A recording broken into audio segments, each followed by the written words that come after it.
Halo Edu Friends, balik lagi nih di Bedah Soal bareng Edu Heroes. Nah, jadi di video kali ini kita bakal ngebahas soal matematika dasar atau MADAS untuk SIMAK UI. Nah, kali ini kalian ditemenin sama aku, Kak Putri. Nah, sebelum kita masuk ke pembahasan soalnya, jangan lupa untuk like, komen, dan subscribe ya, biar kakak makin semangat nih ngebedah soal-soal yang lain buat kalian. Yuk, buat kalian yang udah penasaran gimana sih tipe soal dan pembahasan atau mungkin cara cepatnya, langsung disimak sampai akhir ya. Oke, kita mulai dari soal yang pertama ya. Jika 2 pangkat A sama dengan 3, 3 pangkat B sama dengan 4, 4 pangkat C sama dengan 5, 5 pangkat D sama dengan 6, dan seterusnya. Nah, yang ditanya maka A, B, C, D, E, F sama dengan titik.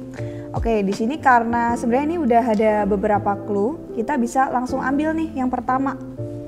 7 pangkat F itu kan 8 ya. Nah, di sini di petunjuk yang sebelah sini 6 pangkat E sama dengan 7. Berarti nilai 7 ini bisa kita gantikan dengan nilai 6 pangkat E. Nah, di sini 6 pangkat E di pangkat F itu kan sama dengan 8. Nah, kalau perpangkatan teman-teman ingat ya, kalau A pangkat N dikalikan M maka sama dengan A pangkat NM. Nah, berarti ini jadinya 6 pangkat EF sama dengan 8. Nah, untuk step selanjutnya ini juga sama nih. Berarti nanti nilai 6 itu digantikan 5 pangkat D, 5-nya digantikan dengan 4 pangkat C, dan seterusnya sampai nanti kita menemukan di akhir adalah 2 pangkat A, B, C, D, E, F itu sama dengan 8. Nah, supaya bentuk di kiri dan yang kanannya sama, itu yang 8-nya kita ubah menjadi 2 pangkat, yaitu 2 pangkat 3. Oke, di sini kita dapat 2 pangkat A, B, C, D, E, F itu sama dengan 2 pangkat 3. Maka hasilnya A, B, C, D, E, F sama dengan 3. Maka jawabannya pilihan yang B. Oke, kita next ke yang nomor 2 nih. Jika 2x kuadrat dikurangi 5 dibagi 3 dipangkatkan x kuadrat min 2x sama dengan 1. Nah, yang ditanya maka banyaknya nilai x yang memenuhi persamaan tersebut adalah titik. Nah, di sini bisa kita andaikan semisal A pangkat B sama dengan 1 ya. Nah, kalau misal A pangkat B sama dengan 1, sebenarnya A-nya itu bisa bilangan berapapun, bilangannya itu bilangan bebas. Tapi di sini konsekuensinya itu nilai B-nya sama dengan 0. Nah, karena di sini B-nya kan sama dengan x kuadrat min 2x, maka si x kuadrat min 2x ini harus sama dengan 0. Nah, lalu kita faktorkan, maka menjadi x dikali x min 2 sama dengan 0. Nah, di sini berarti kita dapat nilai x-nya sama dengan 0 atau nilai x sama dengan 2. Jadi di sini kita punya penyelesaiannya adalah 2 nilai x yang berbeda nih, 0 dan 2. Jadi jawabannya pilihan yang B. Nah, selanjutnya yang nomor 3 nih. Titik potong kurva Y sama dengan x kuadrat negatif 6x plus 8 dan Y sama dengan negatif x min 3 dikuadratkan plus 1 adalah titik. Nah, jadi di sini kita punya 2 persamaan dari 2 kurva yang berbeda nih, dan tugasnya adalah kita nyari titik potongnya ada di titik apa dan titik apa. Oke, langsung aja. Yang pertama kita punya persamaan yang satu adalah x kuadrat dikurangi 6x plus 8 dan persamaan duanya adalah negatif x min 3 dikuadratkan tambah 1. Oke, selanjutnya yang persamaan 2 ini bisa kita sederhanain dulu atau dioperasikan ya. Jadi di sini kita punya x kuadrat dikurangi 6x plus 9 plus 1. Nah, ini minusnya langsung kita masukin jadi negatif x kuadrat tambah 6x min 9 plus 1, maka Y sama dengan min x kuadrat plus 6x min 8. Oke, ini biar jelas ini Y2 nya ya. Ini Y2 dan yang tadi yang pertama Y1. Nah, Edu Friends masih ingat ya, kalau kita mau mencari titik potong dari 2 kurva, maka caranya bisa dilakukan dengan menyamadengankan persamaan 1 sama dengan persamaan 2. Nah, berarti di sini bisa kita tulis dengan x kuadrat negatif 6x plus 8 sama dengan negatif x kuadrat tambah 6x min 8. Nah, ini bisa kita satukan nih, mau ke sisi kanan atau ke sisi kiri. Oke, selanjutnya kita bawa ke sisi kiri semua ya. Jadi kita punya x kuadrat tambah x kuadrat dikurangi 6x dikurangi 6x lagi, lalu tambah 8 dan tambah 8 sama dengan 0.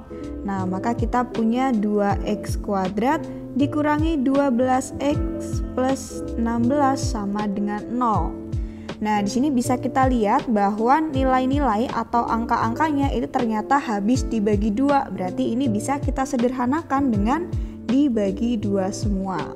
Oke, berarti hasilnya x kuadrat dikurangi 6x plus 8 sama dengan 0. Nah, ini kalau kita faktorkan akan didapat nilai x min 4 dan x min 2 sama dengan 0. Maka nilai x-nya sama dengan 4 dan x-nya sama dengan 2 ya. Oke. Nah, berarti di sini sebenarnya EduFriends nggak usah ngitung sampai akhir karena di sini udah terlihat nilai x-nya adalah 4 dan juga 2. Nah, dari A, B, C, D, E yang nilai x-nya 4 dan juga 2 adalah pilihan yang E. Selanjutnya kita masuk ke soal nomor 4. Daerah penyelesaian 3 pada gambar merupakan solusi dari sistem pertidaksamaan linear ... Oke, karena di sini kan daerah penyelesaian 3-nya dibatasi oleh batasnya ada 2 garis ya, maka kita cari dulu nih persamaan dari kedua garis tersebut. Nah, ini persamaan garis yang pertama adalah misalkan A. Nah, untuk persamaan garis A itu adalah, oke, di sini kan dia memotong sumbu Y di titik 0,4 dan memotong sumbu X-nya adalah 8,0. Maka nanti persamaannya adalah 4X ditambah 8Y sama dengan 32. Nah, kalau kita sederhanain dia jadi X plus 2Y sama dengan 8. Oke, di sini ternyata persamaannya hampir sama semua ya. A, B, C, D, E dia sama-sama X plus 2Y. Nah, ini nanti tandanya yang menentukan daerahnya nih, kurang dari atau lebih dari. Oke, mungkin langsung bisa kita cek dulu. Semisal di daerah 3 ini kita ambil titiknya adalah min 1,1. Nah, kita langsung masukin aja. Berarti X-nya min 1, 2Y-nya adalah 2 kali 1 sama dengan min 1 tambah 2 sama dengan 1. Nah, karena 1 ini kan kurang dari 8, maka pilihannya adalah jawaban antara A dan B. Jadi yang C, D, dan E ini bukan pilihan yang tepat. Nah, selanjutnya kita tinggal cocokin pertidaksamaan yang kedua nih, antara 3X min 2Y atau 2X min 3Y. Nah, di sini bisa kita lihat bahwa dua titik yang terlewati oleh garis yang kedua yaitu garis B adalah titik 0,0 dan yang kedua 2,3. Nah, dari kedua titik ini kita bisa membuat persamaan garisnya. Nah, EduFriends masih ingat ya kalau kita mau bikin suatu persamaan garis yang dilewati oleh dua titik, maka kita bisa pakai rumus Y min Y1 dibagi Y2 min Y1 sama dengan X min X1 dibagi X2 min X1. Oke, langsung bisa kita inputin nilai dari titik-titiknya X dan juga Y-nya. Nah, di sini kita dapat Y dikurangi Y1-nya kita ambil 0, lalu Y2-nya 3 dikurangi 0 juga. Nah, nilai X-nya ini X dikurangi X1-nya 0, selanjutnya X2-nya 2 dikurangi 0. Nah, berarti di sini kita dapat Y per 3 sama dengan X per 2. Nah, selanjutnya bisa kita kali silang, jadi akhirnya adalah 2Y sama dengan 3X. Nah, di sini kan kelihatan ya bahwa koefisien dari X adalah 3 dan koefisien dari Y-nya adalah 2. Nah, dari A sama B yang cocok ternyata pilihan yang A. Nah, kita udah masuk ke soal yang terakhir nih. Jika setiap keluarga memiliki 3 orang anak, maka probabilitas keluarga tersebut memiliki minimal 1 anak perempuan adalah ... Nah, EduFriends di sini perlu kita garis bawahi adalah kata-katanya minimal 1 anak perempuan. Berarti bisa jadi punya 2 anak perempuan atau 3 anak perempuan. Nah, di sini kita bisa pakai metodenya adalah kaidah pencacahan, khususnya pengisian tempat.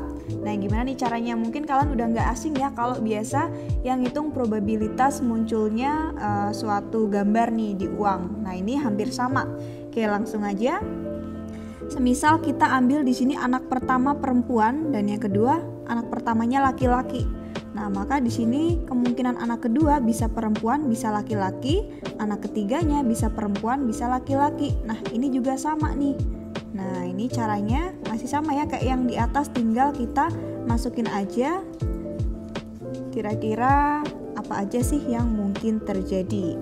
Oke, tadi disebutkan minimal 1 anak perempuan, berarti bisa 1, 2, atau 3. Berarti kita yang ngambilnya adalah yang ada anak perempuan di dalamnya. Oke, berarti yang ada anak perempuannya itu ada 1, lalu ada 2, 3, 4. Nah, di sini 5, 6, 7. Nah, kenapa yang terakhir enggak? Karena yang terakhir ini ketiga-tiganya adalah laki-laki. Oke, di sini berarti kita punya sampelnya yang minimal 1 anak perempuan adalah 7. Sedangkan keseluruhan kemungkinannya itu ada 8. Maka probabilitasnya adalah 7/8, pilihan yang E. Nah, friends, itu tadi beberapa soal-soal SIMAK UI yang bisa kalian pakai buat persiapan nanti di ujian untuk masuk UI. Nah, buat kalian semoga udah langsung paham ya. Dan buat kalian yang mungkin masih bingung atau ada pertanyaan, boleh langsung komentar di kolom komen di bawah. Dan jangan lupa untuk menuliskan nama kalian, asal, dan pertanyaannya. Nah, buat kalian nih yang udah ngebet banget masuk UI, jangan lupa untuk download aplikasi Widya Edu. Nah, buat friends yang masih ingin belajar nih mengenai soal-soal yang lainnya, mengenai SIMAK UI atau ujian-ujian yang lain, jangan lupa ya untuk terus ikutin playlist Bedah Soal bareng Edu Heroes. Dan sampai jumpa di video yang lainnya.